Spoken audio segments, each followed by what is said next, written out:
Ang manugang kong trilyonaryo. Kabanata 327. Nataranta ang puso ni Aling Martha, at nang makita niya ang mga mata ni Andrew Cheng, ito ay malalim na tumatagos. Ano ang ibig sabihin ng taong ito? Sana ayos ka lang. Malamig na sabi ni Andrew Cheng, saka tumalikod at umalis sa Palace number 1, at dinala ang kotse ni Mr. Oliver Lee sa ospital. Si Marty Pinion ay naiwan na nakatayong mag-isa sa villa, nakatingin sa mga taong tumataka sa paligid niya na nalilito. Dam Andrew Cheng, ano ang yabang at yabang mo? Anong family split, anong ginagawa mo? Si Aling Martha ay nanlumo, nataranta at natakot. Lalo na ang huling pangungusap na sinabi ni Andrew Cheng sa kanyang sarili, palaging may isang bagay na hindi masabi ni Aling Martha. Babala. Dito, pagkarating ni Andrew Cheng sa ospital, nagmamadali siyang pumunta sa ward. Nang makita niya si Marian Young na nagpapahinga sa kama, naibsan ang kanyang tensyong nararamdaman. Nakaupo sa ulunan ng kama, marahan niyang hinawakan ang noo ni Miss Marian Young, ang sugat sa mukha nito ay nakakabigla pa rin. Fucking goodbye. Nanatili pa rin ang galit ni Andrew Cheng sa kanyang puso. Binuksan ni Marian ang kanyang mga mata, at sa sandaling tumingin siya kay Andrew Cheng, ang kanyang mga mata ay puno ng lambing at pagtitiwala, at sinabi niya, solved. Tumango si Andrew Cheng, na sinundan ng paghingi ng tawad, sorry Marian, dahil sa akin, nadadamay ka. Tinukod ni Marian Young ang sarili at umupo, nakangiti at sinabing, ayos lang, asawa kita, haharapin natin ang mga paghihirap ng magkasama. Kinuyam ng mahigpit ni Andrew Cheng ang maselang maliit na kamay ni Marian Young, labis na nagpasalamat sa kanya, at bahagyang nabasa ang mga mata, Marian, salamat sa pag-unawa sa akin. Kahit asawa mo ako, pakiramdam ko hindi pa sapat ang nagawa ko. Oo. Maraming bagay ang hindi ko masabi sa'yo ngayon, sana maintindihan mo ako.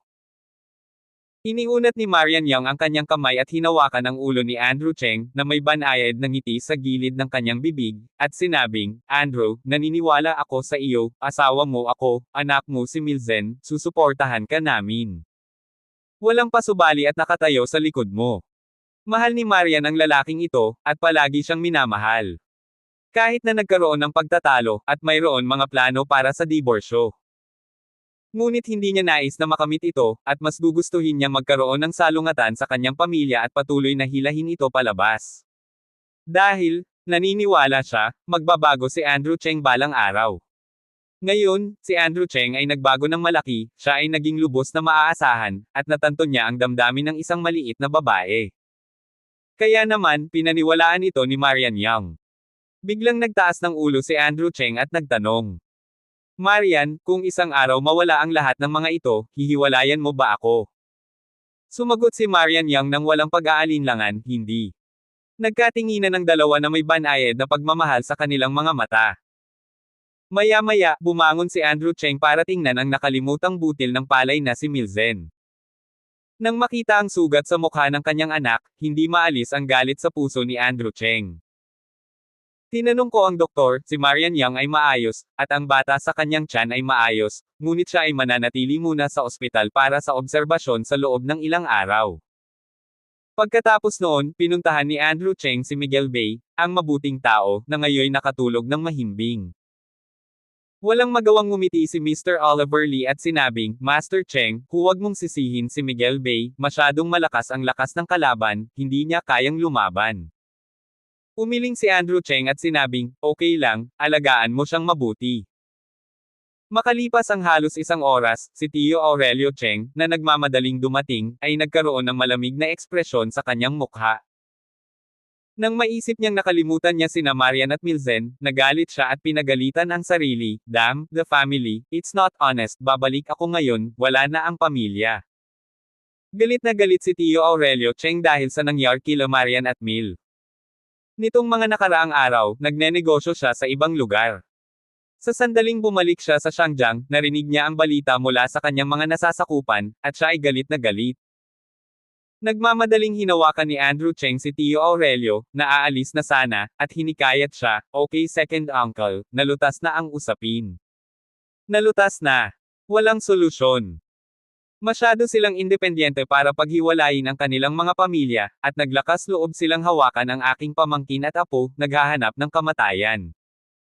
Galit na galit si Tio Aurelio, at nagkaroon siya ng momentum ng isang sinaunang general na galit at pinatag ang mga bundok at ilog. Sa partikular, nagdala din siya ng 12 dosenang mga mahusay na sinanay na gwardya, lahat ay nagtipon sa pintuan ng ospital. Hinawakan ni Andrew Cheng ang kanyang Tio Aurelio Cheng, at nag-usap ang dalawa ng mahabang panahon bago huminahon ang kanilang emosyon. Andrew, ano ang gagawin mo? Ang Shengming ng hiteng pamilya at ang Shengming ng Law Enforcement Hall ay tiyak na hindi ito pababayaan. Wala kang pundasyon sa panig ng pamilya ngayon, at madali kang mahihila pababa sa kanila. Matapos kumalma si Master Aurelio Cheng, sinuri niya ang kasalukuyang sitwasyon. Bagamat si Andrew Cheng ay may pagkakakilanlan ng pinakamatandang batang Panginoon ng pamilya at pagkakakilanlan ng tagapagmana, hindi niya kakayanin ang magkasanib na pang-aapi ng dibisyon at ng bulwagan ng pagpapatupad ng batas. Kapag ang sitwasyon ay nawala sa kontrol, upang patatagin ang pangkalahatang sitwasyon, ang pagkakakilanlan ni Andrew Cheng, ang tagapagmana, ay talagang mahirap sabihin. Bahagyang ngumiti si Andrew Cheng, okay lang, may sarili akong plano. Itong grupo ng mga matatandang lalaki, hinihintay ko sila talaga. Sa totoo lang, gusto ko talagang makita kung gaano katibay ang divisyong ito. Si Aurelio Cheng ay tumingin sa gilid at tumingin sa kanyang pamangkin. Sa isang ulirat, nakita niya ang imahe ng kanyang panganay na kapatid sa oras na iyon. Mabubuting anak, mas maraming tagapagmana ng pamilya. Okay, ang pangalawang tiyuhin ay lalakad para sa iyo. Babalik ako sa isla ngayong gabi, sorpresahin ang mga lumang bagay na pinaghiwalay, at bibigyan ka ng oras. Tumayo si Aurelio Cheng, nangingibabaw sa gilid, humihit-hit ng tubo at bumubuga ng usok, pagkatapos ay ipinatong ang kanyang palad sa balikat ni Andrew Cheng, at same time na sinabi, Andrew, ang tiyuhin ay optimistiko tungkol sa iyo, huwag hayaan ang pangalawang tiyuhin na mabaigo, pabayaan ang iyong ama. Maghihintay tayong lahat. Bumalik. Tumangala si Andrew Cheng at tumingin sa kanyang pangalawang tiyuhin. Nakita ko lang ang likod niya habang matikas na naglakad palayo. Ang pangalawang tiyuhin ay isang taong maharlika at puno ng kadakilaan sa pangkalahatan. Kung hindi lang nangyari noon, kaedad niya ang anak ng pangalawang tiyuhin. Sa totoo lang, namiss talaga ni Andrew Cheng ang kanyang pinsan. Hindi ko alam kung okay na ba doon ngayon si Arnold Cheng. Sana makapasa siya. Lumalabas ako noon, at ang mga tao doon ay lahat mahuhusay at mahusay magsalita. Sana maipanganak muli ang batang iyon at mawala ang sama ng loob ng young master ng malaking pamilya. Umupo si Andrew Cheng sa infirmary saglit, at babalik na sana sa villa para kumuha ng kung ano. Sa kalagitnaan, biglang napagtanto ni Andrew Cheng na may mali. Saglit siyang natigilan, biglang lumingon sa likod, at nakita ang dalawang bulag na headlight sa likod niya, mabilis na nagmamaneho patungo sa kanya na baliw. Lalong lumiliwanag ang mga headlight, kung ito ay isang ordinaryong tao, saglit lang siyang nabulag. Gayunpaman, mabilis na tumugon si Andrew Cheng, iniiwasan ang mga headlight at nakita ang figure sa kotse. 1, 2, 3. Yo! Ito ay duguan. Sino ang lalaking ito? Hiwalay. Hindi dapat. Si Helen Jing kaya ang nagpadala nito. Ngumisi si Andrew Cheng sa kanyang puso, at nakita na niya ng malinaw ang mga tauhan ng sasakyan. Ang kotse na ito ay malinaw na muling binuo, at ang bilis ay napakabilis. Ang liwanag ng mga headlight ay 10 beses na mas maliwanag kaysa sa ordinaryong mga kotse.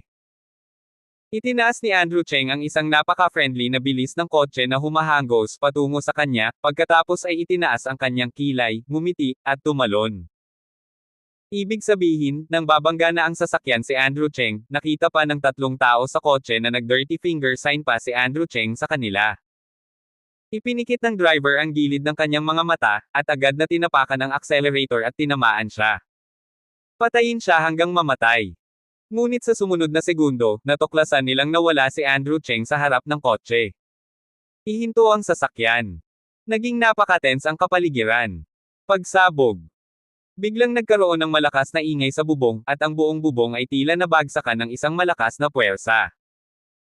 Kasabay nito, ang nakangiting mukha ni Andrew Cheng ay lumitaw sa bintana ng taxi ng driver, na may isang bibig ng mapuputing ngipin, at nakangiting sinabi, "Hindi ka ba natutulog sa gabi?" Sa sumunod na segundo, ang lalaking may peklat sa mukha at malupit na mukha sa co-pilot ay naglabas ng baril ng direkta mula sa kanyang mga braso, itinutok sa bintana ng kotse, at hinailan ng maayos ang gatilyo. Pagsabog. Isang putok ng baril ang sumabog sa lansangan ng sentrong lungsod na ito. Ngunit si Andrew Cheng ay nawala sa bintana ng kotse na parang multo. Saan nagpunta ang taong iyon? Seryoso ang mukha ng tatlong tao sa sasakyan. Mahirap para sa kanila na isipin na ang bilis ng isang tao ay talagang mas mabilis kaysa sa isang bala. Nang muli nilang matagpuan si Andrew Cheng, nalaman nilang tumalon ito mula sa bintana ng isang pulang sports car na dumaan sa kanilang sasakyan. Siya nga pala, ikinumpara ko ang gitnang daliri sa bintana ng sasakyan.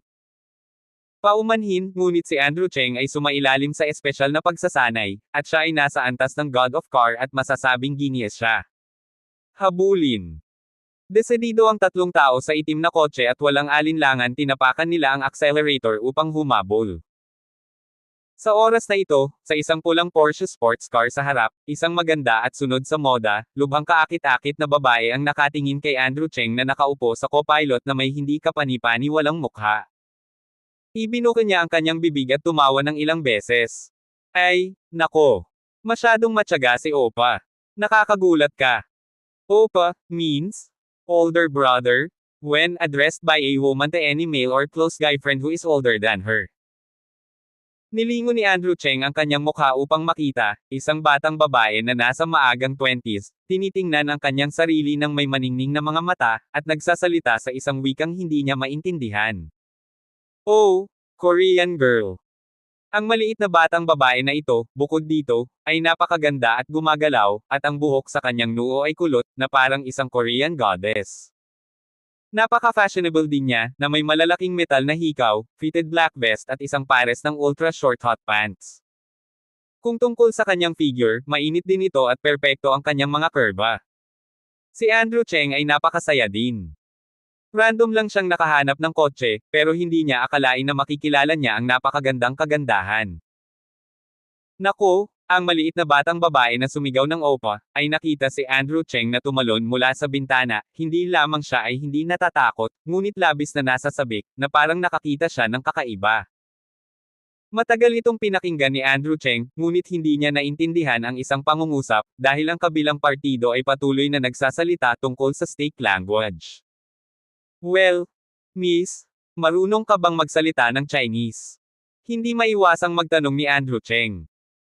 Ipinikit ng batang babae ang kanyang kaakit-akit na mga mata at nakangiting sinabi, Opa, ang pangalan ko ay Steffi Chan, ano ang sa iyo? Andrew Cheng. Nag-aatubili na sumagot si Andrew Cheng, nakakapagsalita ka na pala ng Chinese. Pagkatapos ng mahabang panahon. Wow, alam kong, ikaw ang God of Car, ang nag-iisang racing car genius na si Andrew Cheng. Narinig kong binanggit ka ni Uncle Jack. Ang dalaga ay nasa sabik at masiglang sabi nito, puno ng hindi kapani-paniwalang sorpresa. Abangan ang mga susunod pang kabanata ng Ang Manugang Kong Trilyonaryo.